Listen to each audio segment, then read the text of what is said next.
What do you get when you cross a know-it-all newspaper columnist with an awkward, unsophisticated everyman? Yeah.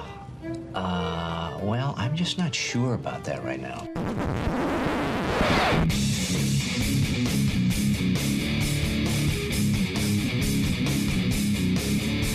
Welcome to Couch and the Rube. Welcome to Couch in the Rube, our Sunday night show presented by our friends at Muskox Quality Flannels. Football is back, which means it is flannel season. Check out all of Muskox's latest offerings, some really cool stuff. I've got a new one on the way at gomuskox.com. And you can use our promo code CAWCAW15 for $15 off your flannel purchase.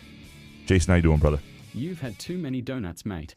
What's up, buddy? Good to see you. Yeah, so you just spent the weekend at the Cornhole National Championships. Did you win it? No, we lost 2 straight games, and we were bounced pretty early. I think Teresa and I are retired from playing cornhole. Actually, it was for charity, but this is the last year for it. But I don't know. We just didn't have. So this is the last year for the tournament period, or the last year for you guys? Yeah, it's just the end of. They did it for 9 years, so okay. They're just ending it. But I think Teresa and I are like done ever competing again. It was really sad. It was like Patrick Ewing on the Magic, sad. Okay, where people because we made the finals last year, and everybody's like, "Oh, wait, you're out already?" So it was just But some of it's matchup dependent. If you're not matchup proof, then you got a problem, right? There's guys that they weren't there. This is why we made the championship game, because there's these guys that really try their cornhole. What is that? Sorry, that's my Ring doorbell. Somebody's my side. Jesus. I meant to turn down my phone. I apologize. Is this like the second show we've done? I mean, yeah. That's guy forgets his key every time, too, by amateur hour. Amateur hour, yeah. Where was I? Oh, anyway, it's for charity. It's over now. Cornhole. Anyway, no, there was a cornhole guy who's really good. He knows he's good. They usually win it every year. So, anyway. And they were there. Yeah. And you ran into them early. I don't know. We didn't play them at all. We just lost to 2 people I've never seen, and then 2 other people that I've seen once in my life. So and you didn't threaten anybody this time. You know what? Bag at the anybody? guy I threw the bags at is the guy that pretty much everyone hates because he's cornhole guy. He's really good. So that I don't know. I think that's why it's never brought up, because I did forget about it. But as we were playing, it did cross my mind, and then I saw him, because I'm good with faces. I'm not good with names. And I saw his face. I'm like, oh, God. I'm really glad no one really brings that up, because it was embarrassing.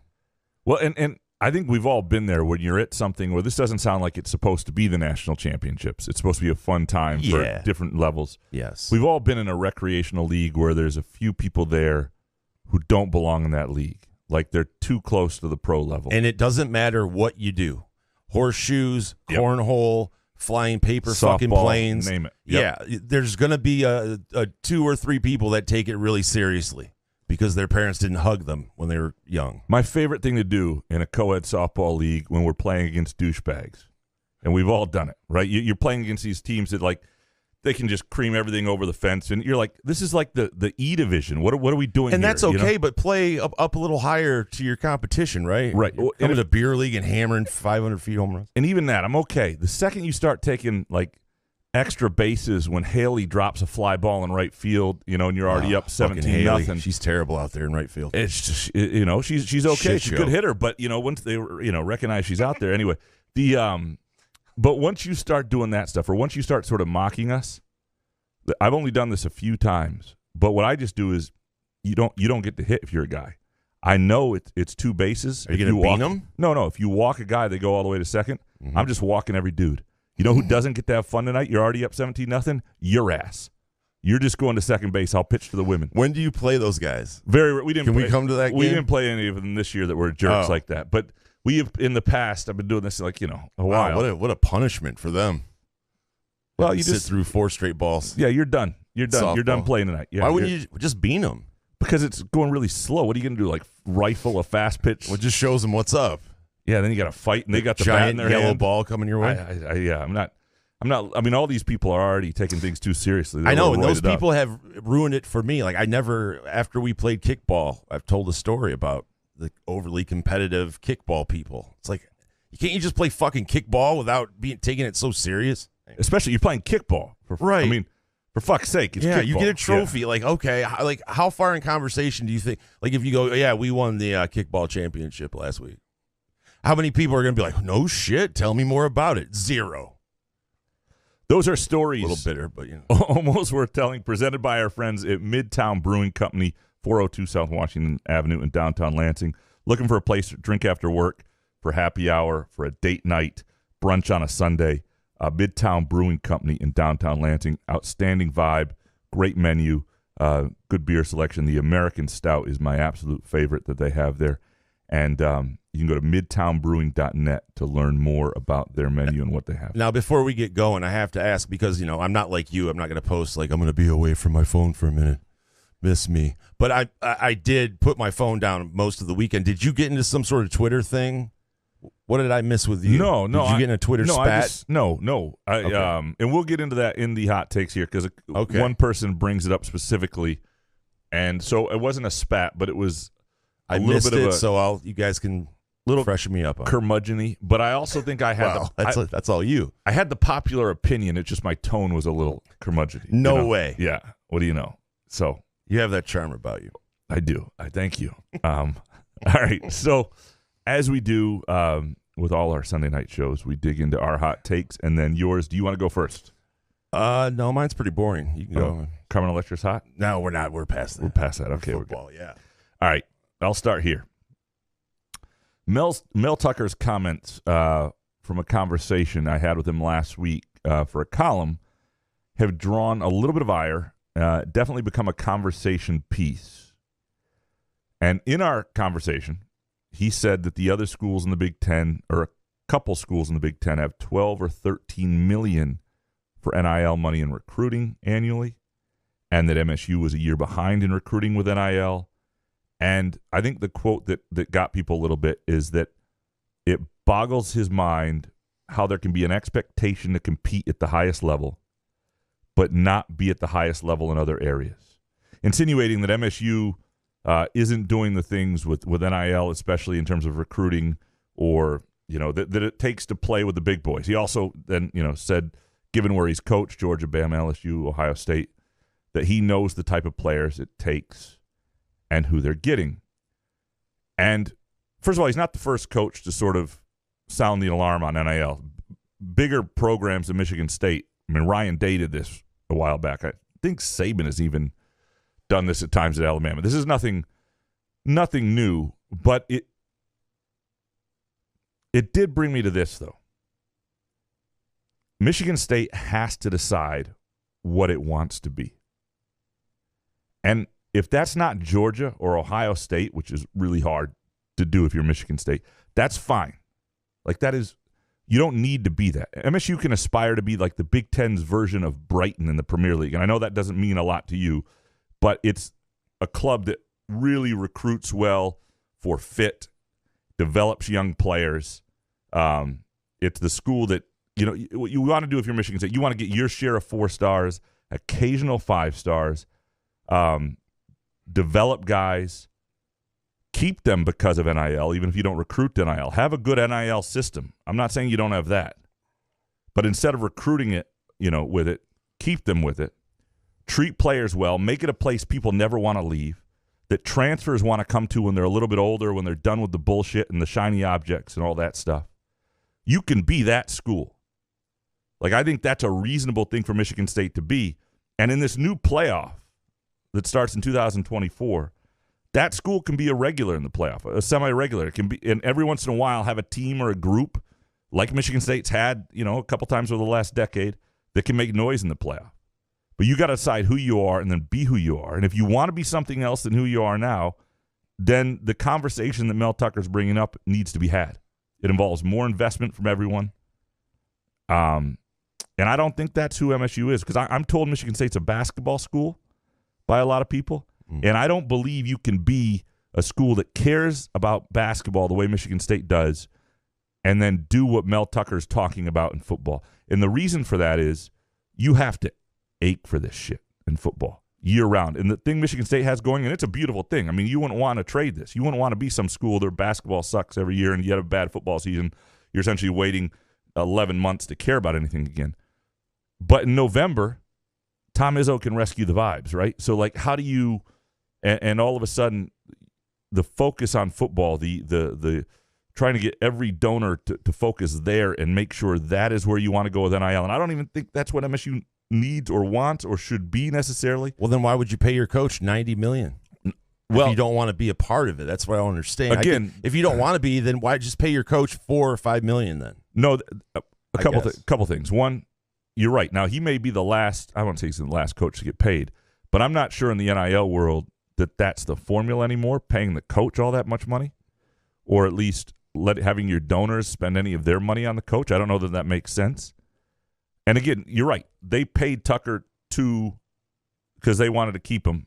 They paid him because they saw signs. You want to dip your something. toe in the water a little bit, but you're scared. The problem is you got to go all the way there. Yes. If you're going to pay Tucker $95 million, cannonball, and then you're gonna not go all the way there with NIL, and this is an administrative thing too. You got to reach every corner of the donorships. The fan base has to understand that. Otherwise, you're right. You might as well let him go if he was going to get an offer. What's the point? I don't know if he would have or not. But again, you got to decide what you want to be and then be the best version of that, whatever that is. And I'm not sure. I think MSU is a little bit in between right now, right? They want, like David Stone, the 5-star who committed to Oklahoma last night, and Michigan State was in the mix for him. And look, I don't think that's a bad thing. Were they in the mix or were they mentioned? No, he mentioned them regularly. They were a finalist for him. Now, I don't know if he was ever going to come to Michigan State. Oklahoma was always the likely landing spot, but he said a lot of nice things about Michigan State. I don't think his recruitment hurt Michigan State being mentioned as much as it was. But there's an expectation, hope that you get some of those guys. So who's filling the bag then?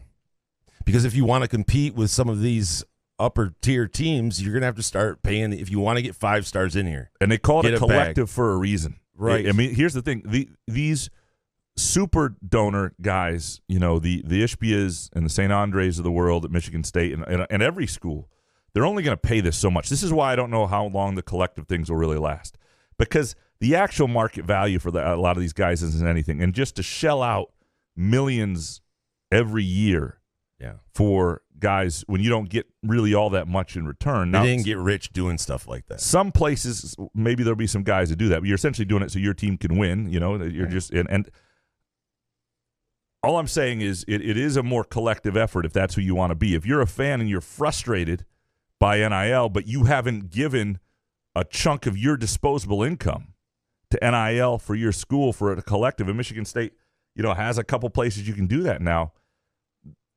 You're kind of losing the argument again because this is part of the process that exists now. I don't think it's great. I don't love that this is a guise for athlete compensation when it's essentially should be a but then better you just way. have to, if you don't like it, then decide whether or not you want to do it or not. You want to pay guys, I think, let's do it. I think you can have a really fun life as a Michigan State fan, rooting for a school that understands who it is.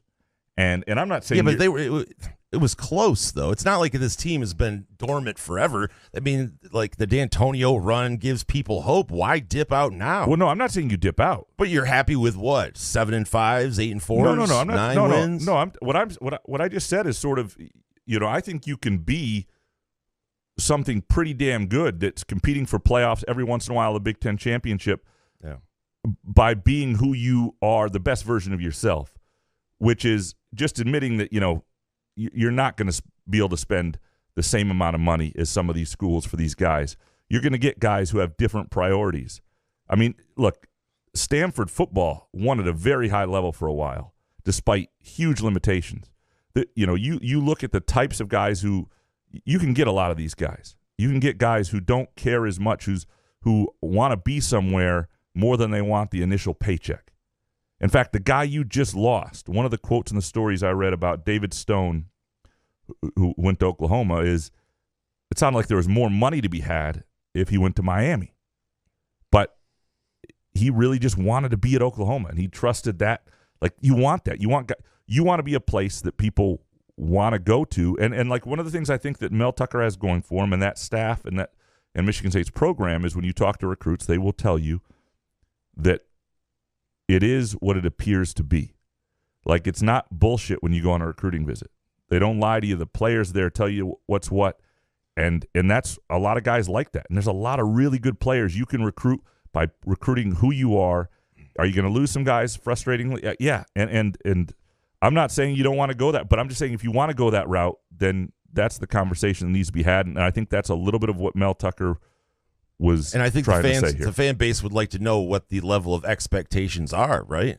If you're just going to throw out 7 win money at these players, then you know you're going to probably win 7 or 8 games. I guess that's what the reality. And then maybe hopefully have a one lightning in a bottle year, every 5 years? Well, no, 11 and win team, something like that. But I think you can be more than that. I think you can be a consistent, 8, 9, 10 type win team. Yeah. But if you want to be Ohio State, if you want to go and look, Michigan State ever being Ohio State is not all that realistic. But if you want to take a run at that, what Mel Tucker is saying is there is a level that isn't being executed everywhere, but the expectation is, and I'm somebody who says this as well, like you're paying them this much, you're paying them to raise the recruiting level.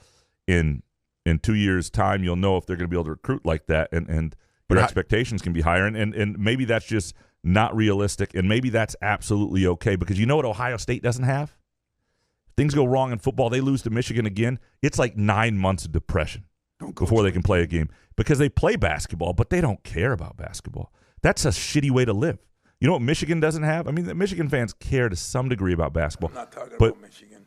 Michigan State has this gem of a thing where they are one of the few places where it's a true sort of equal fight for attention, and you can get totally caught up in hoops and forget football exists for a little while, and vice versa. Like that is something that does not exist many places. The pitfall of that is I think it does make it harder to be one of those football first places. So what I got from your first hot take is it's trying to soften the blow to say, hey, the 7-5 is a real possibility. No. I mean, 7-5 is a ceiling. No, not as a ceiling. Oh, this year? I don't know. It just feels like what you said about Tucker, his quotes were like kind of. No, I just think you might have to build it differently and build it, with more. I mean, you can still get 4-star dudes. It's just building it with. Figuring out what your model is going to be and building. You sounded like my 7th grade science teacher, though. No. Jesus, I'm sorry. Sorry, I went against your hot take. What is your first hot take? Listen, week 0, I didn't see much of it. I did see a little bit of USC. I didn't see any of Notre Dame. But here's the thing. If you're going to do week 0, I mean, what is the one thing you took away from this weekend of college football, Graham? I'll tell you. It's Sam Hartman wore bones from his rib that he had to have removed for God knows what reason. That was a rumor about a lot of people when I was in middle school that they had their rib removed. You ever hear about that? I did not. I must have missed that day. But I'm saying, so his mother, Sam Hartman's mother, this is the only thing I learned about week 0, is that Sam Hartman's mother took the rib that he had and it still had meat on it and put it in the freezer and had to wait until the meat fell off, her son's meat, and then make a necklace out of it that he wears during games now. What? Yes. Maybe I had on mute during that. What were Sam Hartman, the transfer from Wake Forest. This is a real thing? I swear to God. You think I could make something like that up? I wish I could. Yeah. But point being is, if we're going to do week 0, can we just have one game that's against like 2 ranked opponents or just a nice, fun kickoff? I understand going to, where were they? Dublin. I mean, that's cool for people that were there, but people that are watching who gives a shit? Here's why you don't do it. And I agree. It's not. It's a little bit of a whets the appetite. The best thing about week 0 is it helps eliminate the Little League World Series between the Premier League and week 0. It's like, okay, we've really finally gotten rid of this bullshit. But yeah, but don't tell me, because there's a lot of football ahead. Fuck that. USC could have played a nice opponent, the night game kind of vibe. No, because if you lose, it's sort of like one of the problems with the high school season starting as early as it does versus when a lot of high schools get back is there are teams that get in the hallways and their school's already 0-2. Like, kills the vibes, right? There's no excitement about your team. But if you lose early, though, if you are a team that's considered to be in the top 4 and you lose early, it's not really as bad as when you lose later on. It's true. Like, think about being Navy right now. After that sort of deflating performance, now you got a week off, and then they play, I forget who, it's some shit team, Wagner or something like that at home. And like nobody is going to be excited about you the rest of the way. You're just off the radar. They thought they were beating Notre Dame. I mean, what happened? A year ago, they were really that good was against a smack Notre Dame. of reality, though. I'm just saying, you just don't want to play that game when everybody's maybe play it like week 6. You know, and I'm not saying you turn that game down if you're Navy. I don't know. I don't have a problem with the week 0 games being crap because essentially I understand also that these guys don't get a preseason. And if we're going to play games that really, really matter in terms of marquee matchups, then it's really unfair to judge those teams too much, too. There was a rumor in 1999 that Marilyn Manson had one of his ribs removed. Okay. So he could do it. You know, he wouldn't have to go to Hawaii Spa. He could take care of it himself, what I'm trying to say. Talking about Sam Hartman with the rib removed. It's weird. I didn't know anything about this. Anyway, all right. Yeah. But yeah, football's back, huh? Football is fucking back. week 0. All right, college football powers though. I do think they need to start understanding that their TV partners are leading them astray. My column, absolutely. At some point, I'll write this. They'd be wise to realize that the health of the sport is not made up. Is not made by the biggest TV ratings you can get. Like, because I think that's what they're trying to do right now. It's the more marquee matchups, the more really big ratings, that's when they can sell the best advertising. But that's not what makes the sport. What makes the sport is 100 individual fan bases, all of which need a seat at the table to remain invested, right? It's way too much becoming about TV, and this goes into 2 things.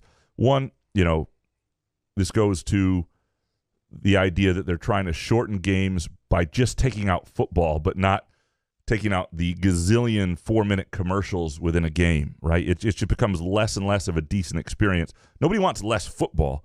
We want shorter games, and you don't need less football to do that. What you need is creative advertising. I mean, there's lots of ways to do it without cutting away, and we've talked about that a little bit. But you have to keep all of these fan bases invested. You have to keep when you threaten the Pac-12, when you do things with, even with Michigan State, when you do, or any fan base where you make football a little less enjoyable, this generation's obsessed with football. It's not going anywhere. It's not college football. People are hugely, wildly anticipating next weekend, right? I get that. But over time, this is not the way you drive interest. This is not the way you build something. This is not, we're moving toward a television-driven sport where everything that's is dictated by TV and not for the fan individual teams. And look, the level of play is not the NFL level. It's not high enough to draw in casuals that aren't obsessed with one of those teams. The teams. The individual fan bases that collectively are interested in the sport, that is paramount, and I think they're going away from that. I think they're creating and I know they only lost an average of about 5-6 plays a game this week. But if you're Michigan State, for example, this weekend, and you're thinking, you know what, I'd like to get my backup quarterback, Caton Hauser, a series in the second quarter. You may only get 1 series in the second quarter as fast as these games are going now with the new rules and the clock not stopping on first downs and all that stuff. So if you get 6 series in the game and you're going to give 2, I mean, I don't know. I can just feel the amount of football slipping away, and it drove me nuts watching the other day. And I can feel all the decisions being made by TV, which we've known for some time, but it feels like now they're on the verge of really, really hindering the growth of the sport and some of the interest and some of the charm. But you mentioned casuals. Why do we always worry about those? I understand advertisers, right, blah, blah, fucking blah. But we're going to, the people that watch the games are going to be there no matter what. The gambling is going to keep people there. The problem is trying to find these things and having 55 different subscriptions and shit. That's pretty much my only issue. I'm going to still have my fat ass on the couch Saturday and Sundays. You're going to get me no matter what. Yeah. So I don't know why we do things to get casual people to tune in. They're trying to. It's not the Super Bowl. From what I understand, the thing that the TV execs really want now is no longer, they don't care that Rutgers gives you the New York TV market with the Yes Network. That's no longer the value. The value is in the games every year that can draw a certain level of rating. And the more of those matchups you can create, the more of those ratings you can create, the big numbers they can sell, that's what they want. And so I get that, but that to me is not a recipe for long-term growth. I just think and running the clock after a first down, is that like a permanent? Is it possible it could be reversed if it's such a? People hate it. I don't think it'll go away because people get used to it. And but if they won't be angry about it. If a fan starts to revolt, it starts to rumble, and a lot of fans are saying it. I think they would have to listen.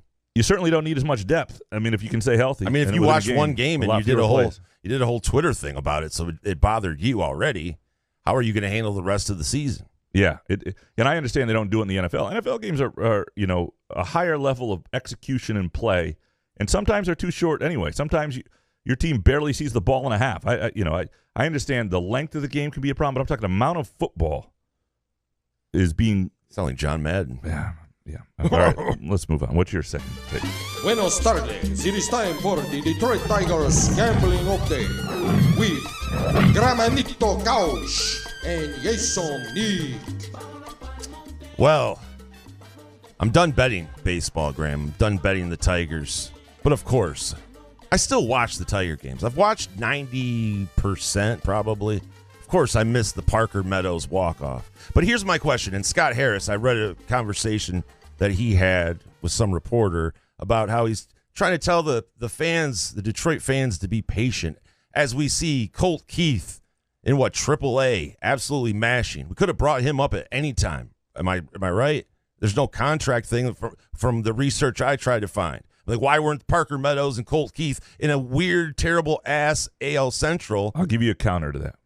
I'll give you an answer. And this is some of the stuff that I've heard. Like the idea that one of the things that you want to do is you bring up a guy who's ready to play versus ready to really, really, really play.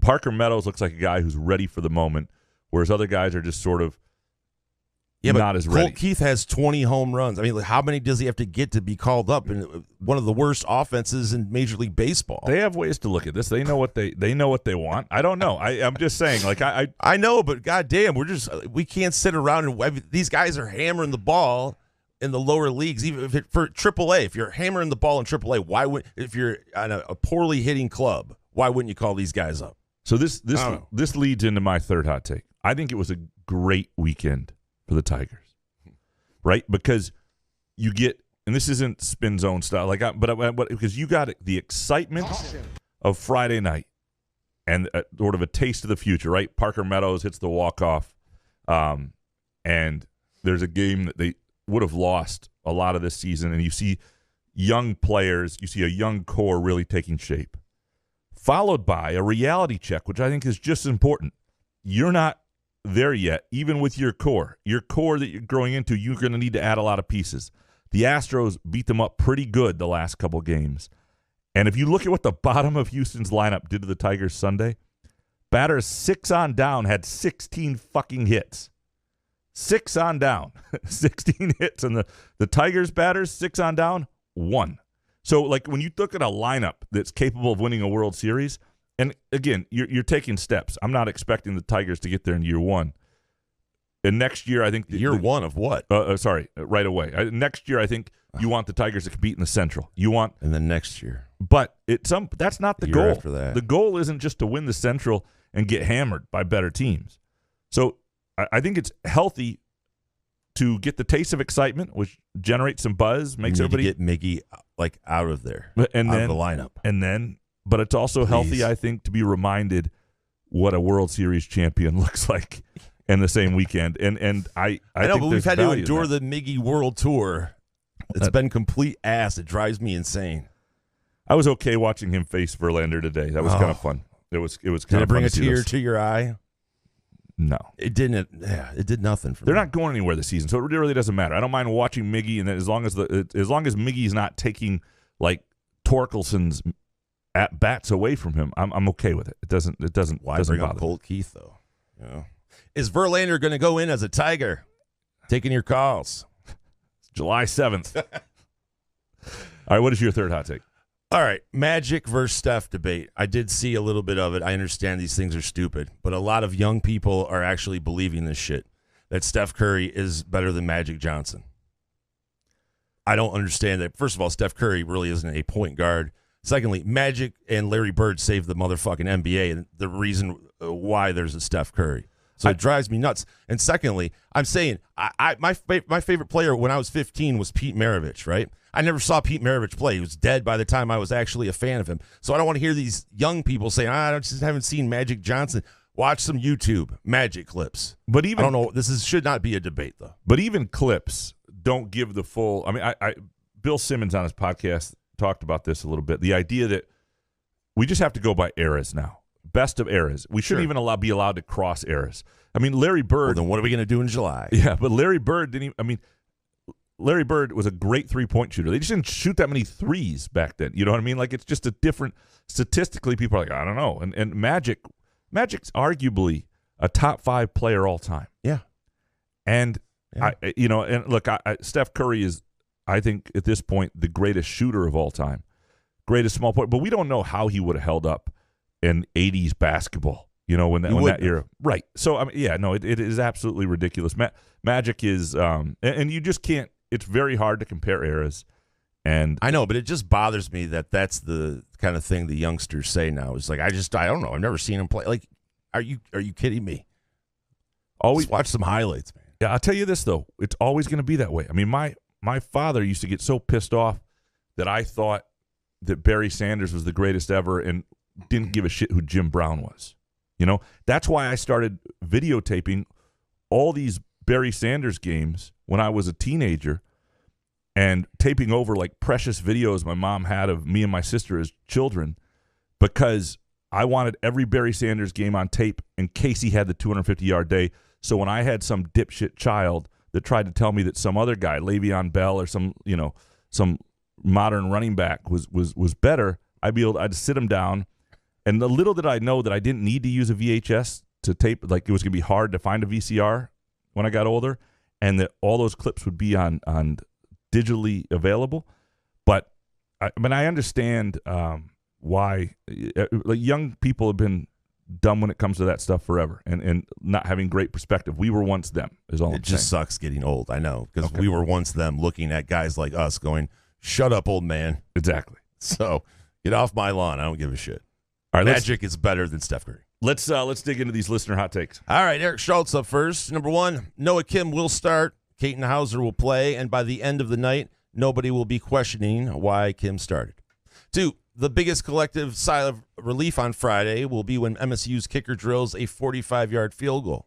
3, we'll see enough Friday to think that despite the Keon Coleman's departure, wideout is a position of strength for MSU. I do think that there is I think Michigan State could have real depth at receiver and have enough good players that Eric's right about this. The question I'll still have is, do they have somebody who really causes problems? And you don't have to have that guy if you've got a number of guys who are pretty good, and then a guy like Malik Carr becomes that guy in the passing game who athletically causes problems, causes matchup issues. So I think there's a chance we'll have an inkling that that's certainly true. Dominic next. Number 1, both the Red Wings and Tigers returned to the postseason in 2024. 2, I can't decide which is a funnier dynamic, Javi Baez arguing a called third strike or Graham denying the blue wall. It's still Baez. Give me another year at least. 3, the guy at Comerica today with the Miggy come back sign deserves the chair. And bonus, the worst thing about Shep, of which there are several, is him analyzing a replay challenge. No matter what the video shows, Shep rules in the Tigers' favor, or if it's indisputably against them, he'll say, boy, that's awfully close, partner. He needs to fucking go now. Double bonus. Stop letting me bet baseball unders for the love of fuck. Yeah, just get off baseball. Baseball season is over other than the postseason. I mean, Dominic takes some really bad beats. Yeah. It's brutal. But, yeah, no, football's here. Give yourself a break. Football is here, yes. Get yourself away from that. I can see the Red Wings and Tigers both in the postseason next year. What about Shep? Shep coming back? Have we talked about it? Do we know his? I don't know what Scott Harris thinks of him. What the organization thinks of him. I mean, are we just going to let a couple players do it? No, there are really good broadcasters out there. There's no reason you can't have one. And I know. Shep's a nice guy. He's a great guy. Rock solid, man. The bank's next. In retrospect, perhaps we shouldn't get upset when regular TV is interrupted by severe weather announcements. So if you're not from around here, there's a tornado that hit Thursday night. A lot of people still without power, and it came up kind of quick. And I got an alert on my phone, and we didn't lose power, luckily. But, I mean, there were a couple people died, and tornado hit right on the highway over by Williamston. And it was a pretty nasty situation. Again, I've said all along, like, to me, it's not about the interruption. That's their job. It's federally required. I think the big thing for TV weather folks is the tone. When they interrupt a program that a lot of people want to see on a night there's something that's of importance to a lot of people, don't be gleeful like this is my moment. I know. Just speak with regret, and people will be on your side. It's the National Weather Service announcements that come on my screen that I piss. If someone were to pop into the screen, go ahead, yak away. Just let me put the game on so I can see it. You know, if you have to yak, I don't care. It's the ones that we get that's just that dumb blue screen that looks like it's some, like, you know, Mac-DOS prompt from 85 with a screeching sound that scares our fucking dog. That's all I'm saying. Those are the ones that piss me off. All right. Nick Palmer next. Number one, I feel that we all owe Chris Eastlick an apology. We all beat up on the weather forecasters too much. We appreciate you. 2, Army, Navy, and Air Force should go FCS. They can't compete anymore. And 3, football is back. I'll argue a little bit with this. Army, Navy, Air Force shouldn't go because they can't compete anymore. They don't have any more disadvantages than they used to. Maybe they don't have as much NIL and other things like that, but like they understand who they are, and they've been able to maximize this at a higher level. That's what places like MSU have to do.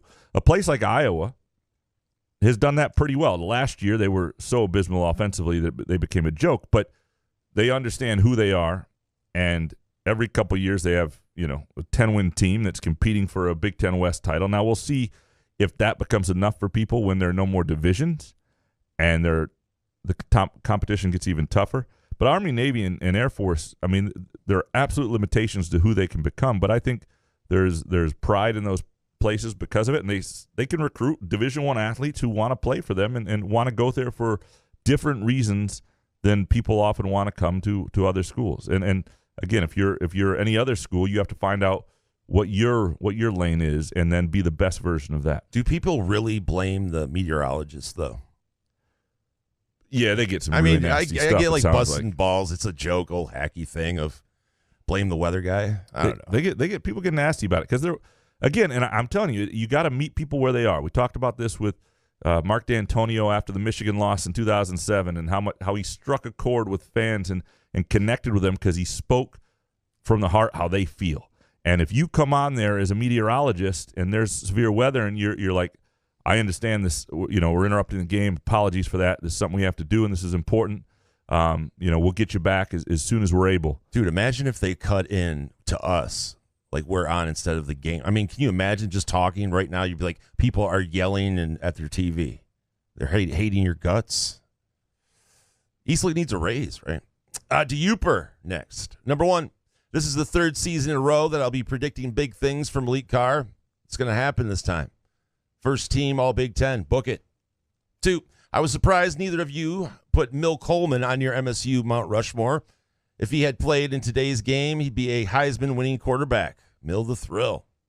And 3, in late December 2013, Max Bullough woke up early to make a couple dozen sandwiches that he passed out to the underprivileged. It was a kind gesture, but it also made him feel good about himself. At the time, the NCAA considered that to be an impermissible benefit, and so they suspended him. Maybe we should do that. People just come up with all sorts of weird things that, what they surmise got Max Bullough suspended. Like that's not. DeUper doesn't really know the inside scoop? He does not know that for real. No, that's not. Thank God. But I think it would be funny what story? I mean, that's a good story, right? That's a. Would be. I think you could get pretty creative. You could get really creative. And then Jeff Smoker showed up. Yeah, that's right. Yeah. Mill Coleman is a kid who was one of my favorite players. Mill the Thrill. The problem for Mill Coleman in terms of Mount Rushmore is he wasn't on very good teams, and that ultimately he played in an era late in the Perlis era where there just wasn't a lot of winning going on, and he was fun at quarterback. He's a very good receiver. But yeah, it's just hard when you don't play in eras where there's a lot of team success to really get an evaluation of your value and how good you really were. But it was a lot of fun to watch. And when I was 12 years old, I was a big fan. Professor next. This week's weather was a direct result of Jason taunting the weather gods and their outdated alert system. Bonus, the touching story of how Sam Hartman chose Notre Dame, they played during the broadcast, was the biggest pile of BS outright lie that I've ever seen. I do have to say it is a Notre Dame infomercial, and it's rough on NBC. It's a little too much. Like they were playing a team. Oh, they just started doing that? Yeah, but come on. The problem, what made it worse is it wasn't a competitive game, so they didn't really have a game to analyze. It was just kind of Olympic-style softball story after softball story after. And then they were also trying to give Notre Dame a lot of credibility for what they were doing to a team that obviously wasn't very good. Like, this is not a good Navy team. And Notre Dame might be very good, but you know what we didn't learn?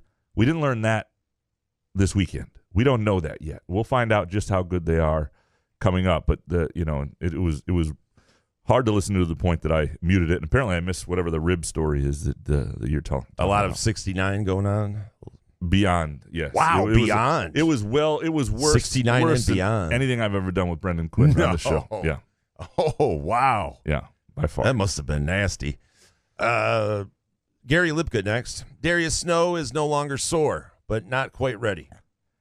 Yeah, I'm curious to see what his career entails. Like, there are still knee injuries that happen that are so severe the guys are never the same.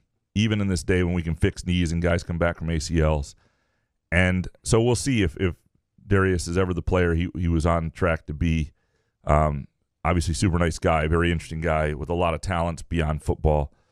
You don't think he needs football to be successful in life. And that I always feel even worse for guys. We all know the guys. You meet him and you're like, that guy needs to make it in football because he's got nothing else going. Like, There's not a lot going on upstairs.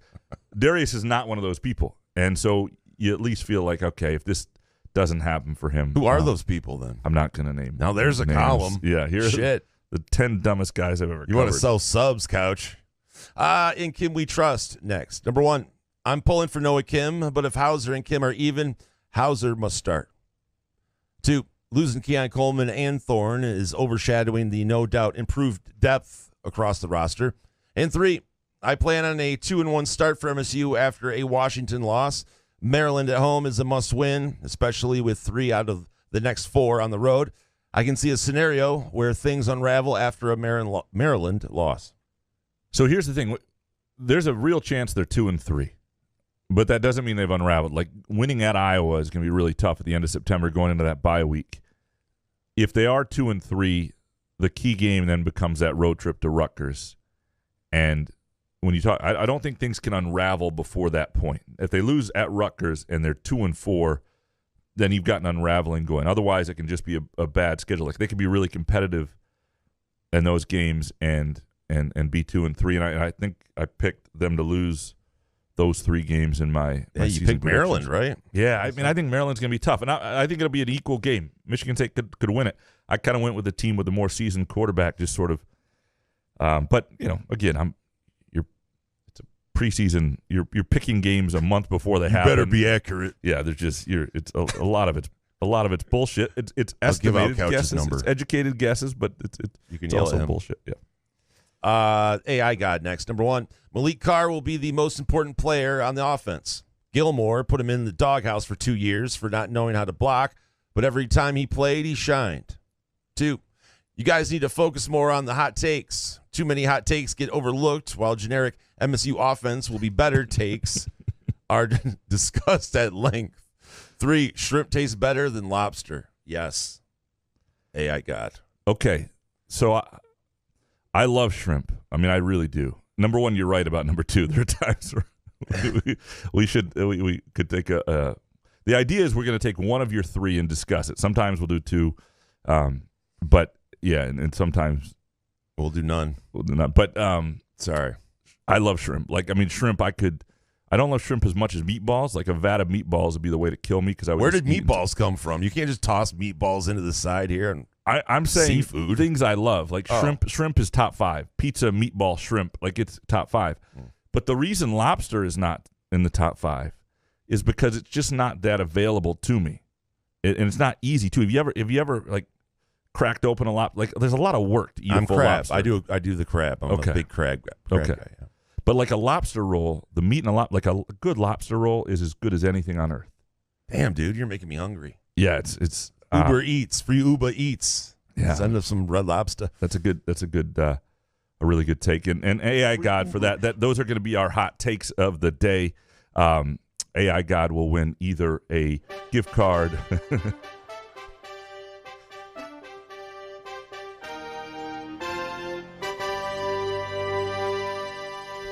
I think it's perfect. For the hot take of the enough. day.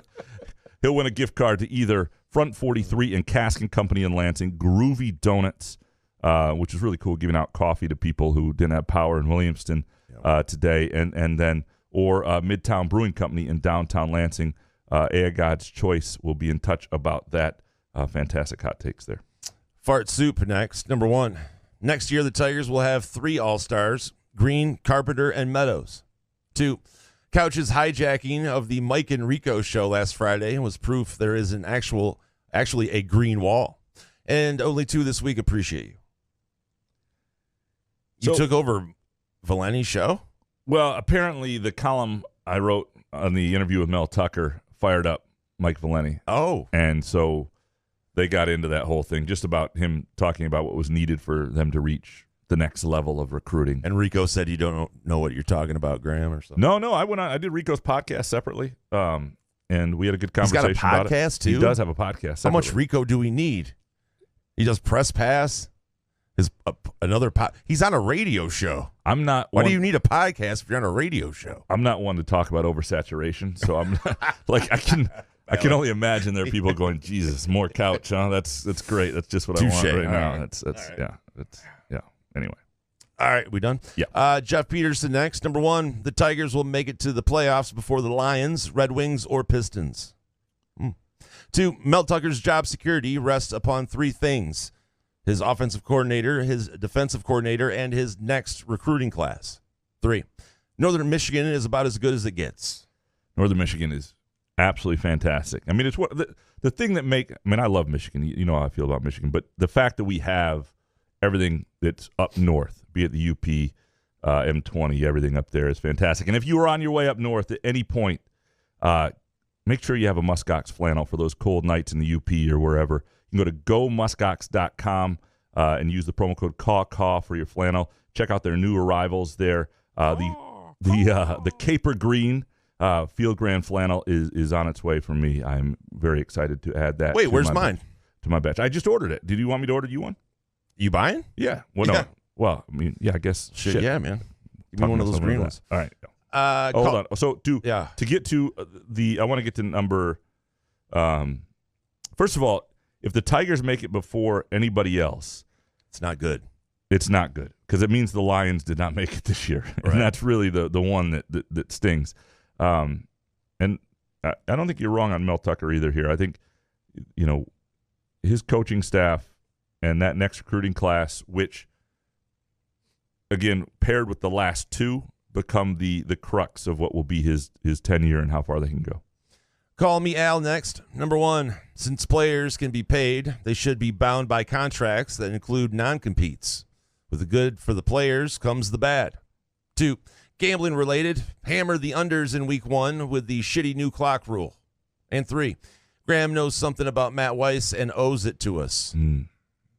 Just talking with him last night, but I can't share the information. You were talking to Matt Weiss? Yeah.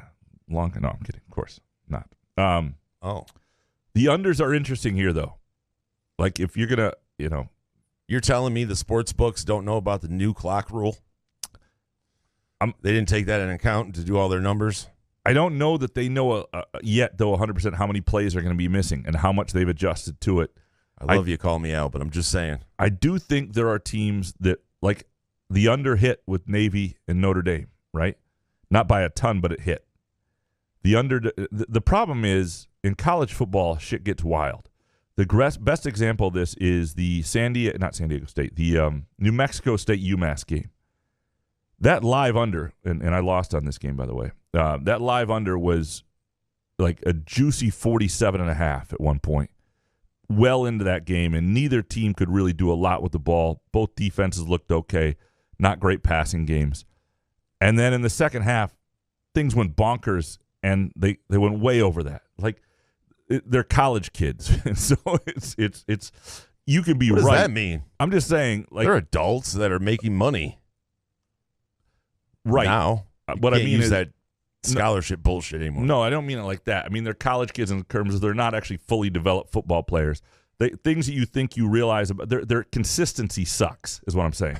In the NFL, you can watch a game and think I've got this figured out. In college, you can think you have something figured out, and then it turns out they're just too inconsistent for that actually to play out. That's all I'm saying. I think it is a trickier thing to hit on. It would be an interesting thing if you just wanted to take $10 on every game and hit the under this weekend and see what happened. If somebody wants to do that, I would love to hear how that goes. Or just buy a couple bags of edibles and get stoned out of your mind.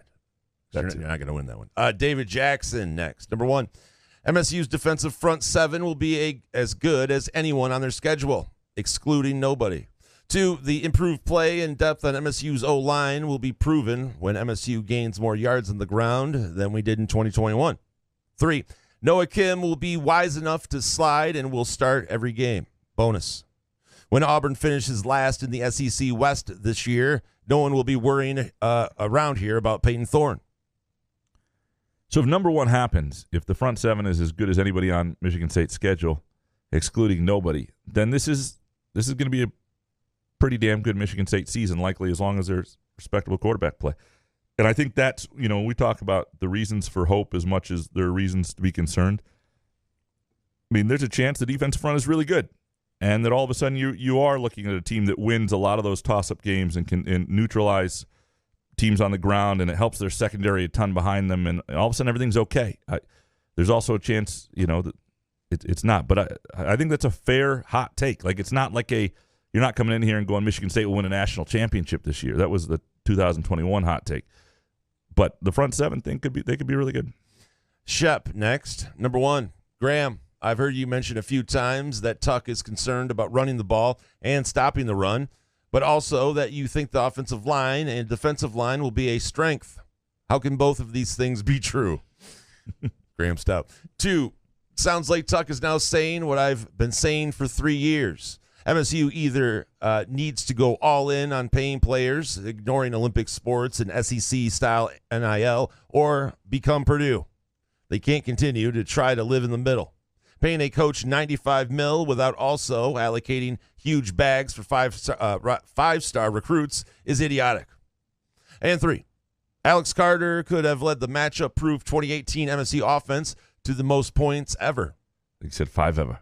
Like girls 5 ever. Oh, Jesus, sorry. And the Alex Carter, pandering to me with Alex Carter is a good way usually to get a gift card. We've already given it away this week, but that was solid. Shep, a couple things. A couple things here.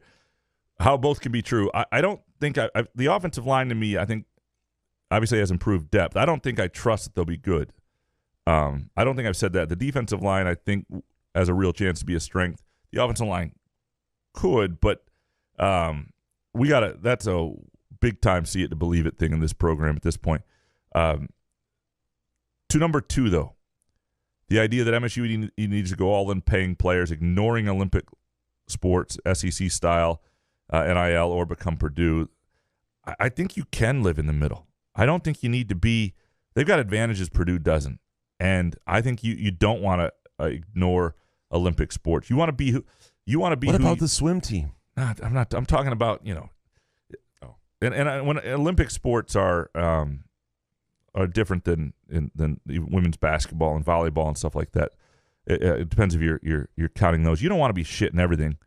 You want to create a decent experience. The whole point of college sports is to create opportunities and to compete. You don't want to just be football and men's basketball. And look, you can go all in on the NIL stuff and maybe that's where they get. And look, the other thing to keep in mind here, and maybe I should have mentioned this in the column, it's not like MSU players are suffering with NIL. It's not like MSU players are broke and other schools are paying them. Like, Tyson Walker is going to make more at Michigan State next year than he could have overseas. That's why he's coming back, right? So, like, understand that. Some of these guys are doing okay. It's going to kill the overseas game. It's in the recruiting space with NIL where Michigan State appears to be a little behind some of the other places. And if you want to compete at the very highest level, if you want to land the 5 stars that everybody's going after, those are conversations that need to be had. And it would be interesting to see what people would really be willing to give if that's what it takes. And if this is still the model in a few years, and how compensation is actually distributed anyway. JD next. Number 1, I've never seen anyone need their Twitter account deactivated more than Graham did on Saturday. My guy. No one's happy about the direction college football is going, but let's just take it down a notch or two. Appreciate you, JD. What happened? What? It was just the tone. Again, tone. My tone wasn't good. My tone was a little cantankerous. Through Twitter acts, you can just hear your tone. It was I just sounded I sounded a little cranky. I did. What did not help is I had Isn't that you always though? Oh, here's the problem. Okay, I had Arsenal in one of those things, a heavy favorite parlay, in a lot of different parlays on Saturday, assuming Arsenal would win. Even playing up a man, having come back from a goal down, up 2-1, they gave up a goal late, they tie. I lose like all of those parlays. And then I'm watching the beginning of this game, and I'm pissed off about the rule, and that definitely seeped into my Twitter. So gambling is affecting your work, Graham? Do we need to call 1-800-GAMBLER? No, I was just annoyed. I was annoyed at Arsenal. Okay? I was annoyed at Arsenal that you You're can't getting trust angry. them. I thought you could trust Arsenal. You can't trust Arsenal, and that's fine. It's just good to know. You have friends here. JD, number 1, I didn't read the second one of his. Take it down a notch or two. Yeah, Couch. 2, with that, I'll get off my high horse to say I think I'm one bad MSU season away from falling out of love with college football.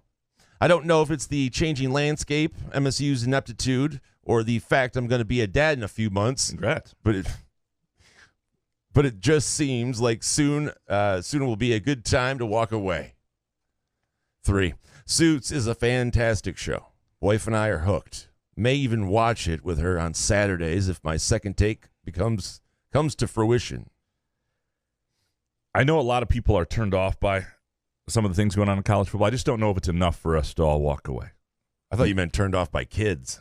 Well, that's you. But so I am going to start watching Suits. My wife and I talked about this because our last co-presenting. Yeah. Our last couple shows have been so good that we've stumbled in or had recommended to us that we are like we just finished watching a Night Agent on Netflix, the first season of that. Unbelievable. Highly recommend. Fantastic show. Have you guys ever high-fived after an episode? I don't know about Night Agent, but we've done it probably at some point, yeah. After an episode? Of something. All right. Yeah, and then the last one was Shrinking, which was just absolutely fantastic, which was recommended to us. So given the last everything's two, fantastic with this guy. I'm telling you. He's got good weed now.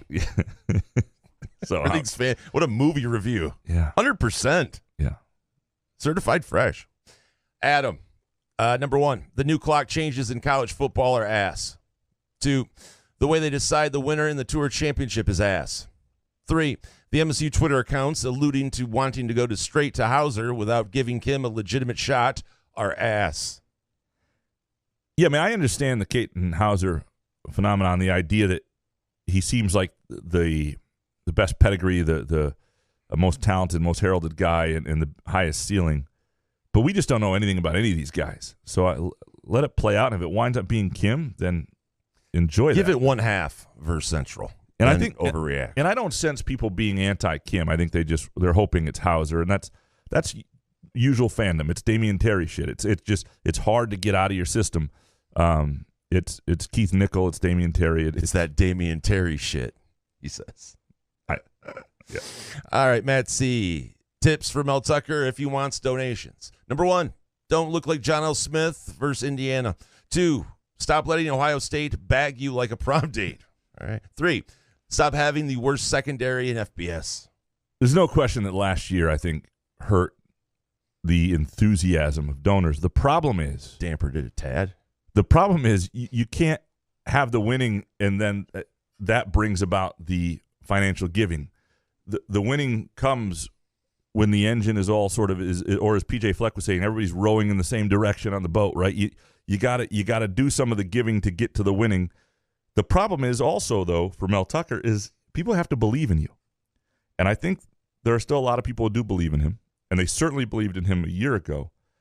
But there's something to that. And not every, again, these guys don't get a lot of return for their money other than seeing the team win. And so that's the big problem with NIL.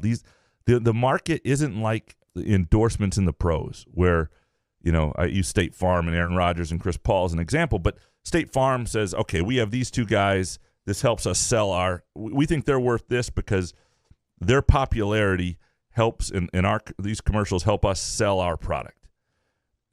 College kids aren't selling much for most people. I mean, look at what happened to Hopcat last year, right? They signed Eric All and Peyton Thorne. Both guys transferred. Great burger. Both guys transferred. Good burgers. Shitty situation for them. So it's just different than normal endorsements, and it's tough because you're not getting your money. You're not getting your value. You really aren't. The value has to be that you're obsessed with this school. You're a major donor. You want to see them winning, and maybe there's some thanks from these guys, or you get to be in with them a little bit, or you get a call from the head coach. And for some of these gray hairs, that's enough, but not for everybody. Ryan Schultz next, number 1. If State has a losing season this year, Mel will be on the hot seat for next year. Alan Haller isn't about to accept 3 losing seasons in a row and act like everything is fine. 2, Graham really leans into his job security this year by making Freshman Thoughts one of his 3 quick takes for every football game. 3, the top 5 sitcoms of the century in no particular order are Arrested Development Season 2, Scrubs Season 5, Community Season 2, Party Down Season 1, and New Girl Season 2. No, The Office. Yep. No to The Office. And the award goes to New Girl Season 2, which is fantastic. No way. Yeah, Freshman Thoughts, I don't think I'll go there. Freshman Thoughts, I can tell you right now, will definitely be a staple of this basketball season because people want to read about the freshmen every time. In football, there just aren't enough freshmen that actually until freshmen start doing something, then you'll have to do it. Yeah, it's hard to do in football. I do worry about some of this concern about the clock and the games going faster is my own quick takes concern because I actually need longer games and more delays to finish those things. So yeah, I don't think to the hot seat point. I don't think Mel Tucker's going to be in the hot seat next year, regardless. There's just so much money invested in him. He was hired by this AD.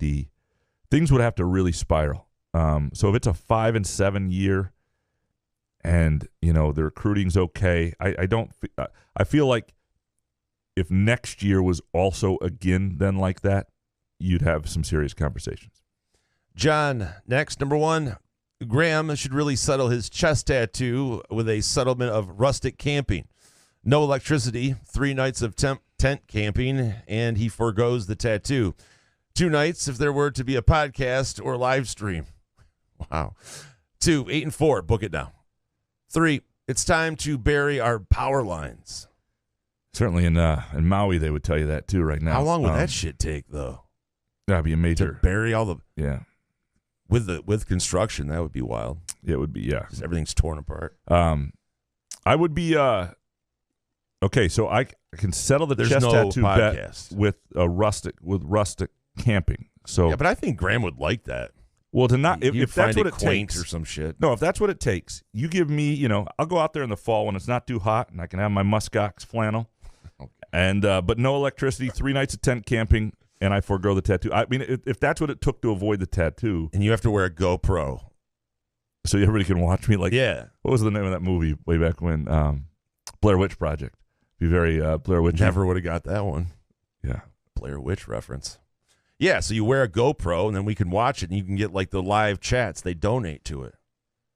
I think you have to do this now. Yeah. For the blue wall thing. Yeah. Dude, they used to do it at radio stations back in the day. A wacky, zany morning show would say, like, we're not going to come down from this roof until the Browns win, and then they go 0 for 16, 17. Do I get to take my own food? I mean, what are the deals? Sure. On this sort of? Okay. Absolutely. Yeah. All right. Yep. Can I order pizza? No. Oh. Nope, sorry. You have to be strict here. Alpha Brett next. Number 1, I hope we see some streakers at Spartan Stadium this year with alcohol in play. 2, Austin Meadows is somewhere smiling, watching Parker shine. And 3, I can't wait to hear Scott Hansen's voice. I can't either. So I didn't realize until like a week ago that Austin Meadows was Parker Meadows' brother. I didn't know that. No? Did you know that? A long time. I thought you and Lynn Henning are friends. Like, you don't talk. We should have known that. The odds there's a streaker this year at Spartan Stadium. If the over-under was a half, as it should be? Because, I mean, not just something. If you do it, we'll give you a gift card. No, we can't be encouraging that. It's not. Sorry, it's not good. That's not good. Off script. But like not just somebody running onto the field, but somebody actually streaking. 0. Full streak. 0. Yeah, it's not going to happen. Yeah. But if somebody gave you 10-1 odds, would you take it? Oh, yeah. Yeah. Why wouldn't you? Yeah, that's a good point. Then you just go do it. I look out Use half for bail. Ah, shit, it's Jason. Everybody, check out my mule. Let's run across the field. That'd be worth 1,000. Ken Chu next. Great that MSU will sell Michigan-based Atwater and North Peak beers, but Lansing-based Ellison Brewery Company would have been even better. Yeah, you just can't make Ken Chu happy, can you? Nope, can't do it. Well, yeah, it'd be great. The more Michigan beers they have, more local is always good. And Ellison Brewery is fantastic. Nestle's Quick Hotel. Number 1, recruiting is stupid. Not because we can't land everyone, but because when we do, we just switch to separation anxiety. 2, the new clock rule ensures that nobody will break MSU's comeback record. 3, Peyton Thorne becomes a Heisman contender, clouding an otherwise successful 8-4 MSU season. So I don't think Auburn's going to be that good, but if Peyton Thorne wound up having a hell of a year that was, where he was like talked about nationally, what he was doing down there and everything, had a big, say they beat Alabama or something like that, right? Mm-hmm. What is the response up here? Does it all depend on how the quarterbacks are playing? What's Michigan State's record? That's the thing, right? It would probably be if Michigan State's quarterbacks and team was doing fine, people would be like, good for him. If they're 2-4 start and they don't know which quarterback is the better one at that time after that many games, I could see fans starting to go, I'm not going full hot seat, but one cheek is on the hot seat. Well, and the big thing is, again, this is a year that you're trying to develop into. You're trying to have a good season. You want momentum, but ultimately, 2024, 2025, you want to have teams that you think can really compete. And so you want to leave this year, even if you got 2 good quarterbacks, whatever it is, you want to know you have a really good quarterback at the end of this year. I think that's more important than what Peyton Thorne does. Now, Peyton Thorne could have had 2 more years and all that stuff. But, again, I just think Michigan State's time frame for when they're trying to really compete at the highest level is different from that a little bit. I don't know. I'm talking out my ass. Just move on. Plus size softball dad. Number 1, football season is finally here. Thank you for making the time between basketball and football seasons bearable. We appreciate your July topic shows and the columns to entertain us Spartan fans. And most of all, we appreciate Jason busting your balls. Appreciate you too, plus size softball dad. I bust your balls? I think it's 50-50. Yeah, I would give and take. I would say it's 70-30, but I appreciate really? it. Jeez. Well, I mean, yeah, but you do it well. You're really that mean to me? No, you do it no. Oh, you mean versa. I'm 70? Yeah. Oh, but you do it with love. I mean, it's absolutely. Not, Come on. It's not fun. It's not mean. It's not mean. No, he's pointing that out. You've had too many donuts, mate. Yeah. Now we are glad football's back, and so that's why Graham's the best, because he can take it. Real quick on like days of shows and stuff like that. We're going to do another show this week, probably Wednesday night. With a game Friday, we don't want to do a Thursday night. People will be tailgating by mid-afternoon. Just not enough time for people to hear the show. Send in your hot takes from the tailgate. But then next week, I know we said we were going to be on a regular schedule, but I just realized the Lions play on Thursday night. That the following week, we're not doing a show during the Lions game. No. So we'll probably then try to do something. I guess we want to be able to react to that, right? So we'll probably do like I don't know. We'll figure that out. Are you doing this on air? Yeah. I feel like someone's listening to this and go, "Hey guys, can you have a post-show meeting?" That's fair. All right. Spartan, Suburban Dad next. Number 1. Next Sunday's Hot Takes will include people overreacting about how amazing Nathan Carter looked against CMU and making Kenneth Walker comparisons. Without question. 2. Jordan Hall will make the first holy shit type of hit of the season on a kickoff. I'm really interested to watch Jordan Hall's career. I mean, he's a guy who came in early, seems to just have it a little bit. He's going to play at linebacker, and obviously he's not going to start most likely, but he's going to play a lot as a freshman.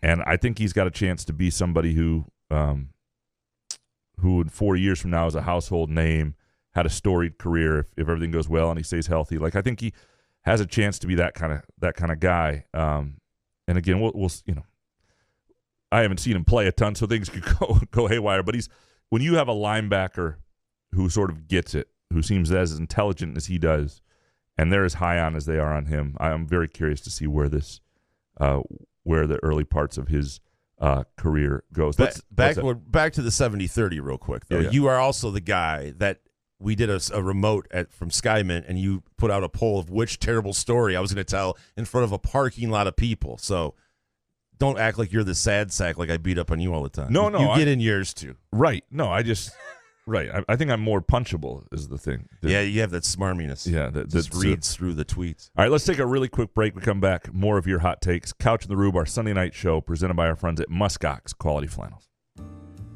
Where else can you cheer on your team? Enjoy a mouth-watering burger or savory sushi.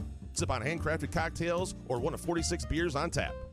Take your game day or date night to Cask & Company Kitchen Bar or Front 43 Neighborhood Pub near Frandor. 2 amazing places with 1 awesome blended modern American Asian menu. Catch the game on one of 30 60-inch TVs or stop in for the all-you-can-eat lunch buffet. Enjoy happy hour or elevate your night out at Cask & Company or Front 43 on East Saginaw in Lansing. If you're looking forward to cool summer nights at the lake or backyard gatherings, make Muskox's spring and summer flannel collection part of your summer experience. Muskox's lighter weight 3 seasons flannel is perfect for warmer weather without sacrificing Muskox's noted softness or high quality. Plus, Muskox donates 10% of every $100 purchased to the Alaska Wildlife Conservation Center. Visit GoMuskox.com to find the absolute best flannel for you and use our promo code CAW15 for $15 off your flannel order. Trust us, you've never felt more comfortable than you will in a Muskox flannel. Christmas is around the corner and beautiful jewelry is on her Christmas list. So where will you go to buy that gorgeous diamond ring or that sparkly diamond necklace or that incredible diamond bracelet? Meadowar Jewelers' 4 locations by the Lansing Mall by Meridian Mall in Jackson and in Portage have the largest selection and the latest designs of beautiful jewelry that she's been dreaming of. If an engagement ring is on your mind, come into Meadowar Jewelers and let our professional staff explain to you all about natural and lab-created diamonds. Our diamonds are set by master jewelers whose passion for their art shows so clearly in each and every piece. So, for that perfect gift that's on her Christmas list, come into Meadowars by the Lansing Mall by Meridian Mall in Jackson and in Portage, and we'll help you find it.